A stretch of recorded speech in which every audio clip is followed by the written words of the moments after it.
She has been victimized by the police, very much victimized. She had some money with the police the other day.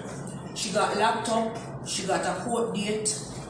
She got fined, but because of a misunderstanding, the fine wasn't paid, but she ended up at the lockup, even though eventually the fine was paid and she came out. But Mr. Holness, my problem is, my daughter is 19 years of age. From she born until the 22nd of July, she is a Rasta. She goes relaxed from she born until that day. And she got locked up, and a police corporal down at the Four Pass police station, her name is Constable Michelle, she trimmed my daughter's locks. I mean, I like to know the reason why. I mean, I ask me that like some justice. We can't live with this, I mean, I'm going to live with this. This is not in the 60s. Rasta have contributed so much to society. Why are we still being stigmatized? Why did this lady cut my daughter locks? Me, I beg you, please, me, I ask you to help me to get some justice. Me can't live with this. My daughter go crazy. My daughter is going crazy. Me, I ask for some justice. Me need some justice.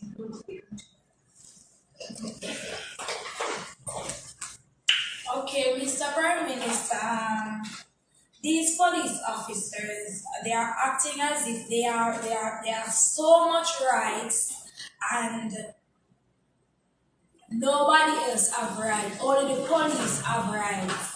Because I was coming from school one afternoon, sitting in a taxi with about 4 other persons. 2 police officers came and said they want to remove one man out of the taxi. And he have a pepper spray. Because the man was defiant, he pepper spray. In the car, pepper spray. In the car. I was there standing. I got so upset because I had on my mask. I was not breaking any law, because they said we're supposed to wear a mask. I had on my mask, and the man never have on a mask. I just spray pepper spray in the car, so I was there upset and talking for my right, because I know my right as a human. And the police officer claimed that I disrespected him, so he was gonna fine me. He was gonna charge me. While I was there, he handcuffed me. I was there. Can't see out of my eye because they pepper spray me. Pepper spray burning me on my hands, in my eyes, irritating my eyes. Now go back through all of that. You need to talk about how you then trim your locks in a today, Jamaica. Well, listen. I am so mad. I am traumatized because of the situation. I'm feeling as if I have no right. I want justice out of it. I'm 19 years of age. I have cut my ear for some silly reason. You don't have any reason to cut my ear. Right now I'm going through so much trauma.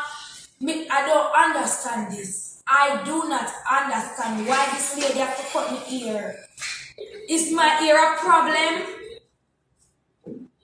Is my ear a problem? God, she not have no right to cut me ear. No right she not have to cut me ear. And then after she cut me ear, she have a behave as if she have a right. So I want to know now if only police have rights and civilians do not have any rights.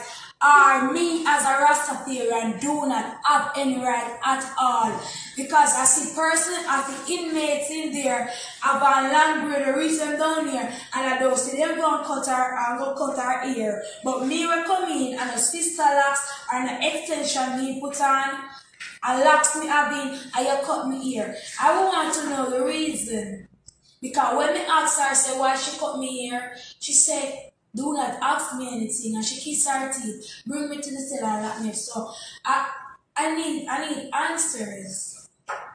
Me need answers. Me need justice. This not right. This no right. This is not right. This is not not right. You just to how me feel in on my perspective, to how me I look on it, me just feel like as if I'm nothing or nobody. Because you cut me here for no reason. You can't explain to me why you cut me here. You take a part of my identity. Why? She has taken so much things from me. She take my joy, sanity, everything. She took a lot from me. May I tell you? My ear is a part of me. A woman's ear is her beauty.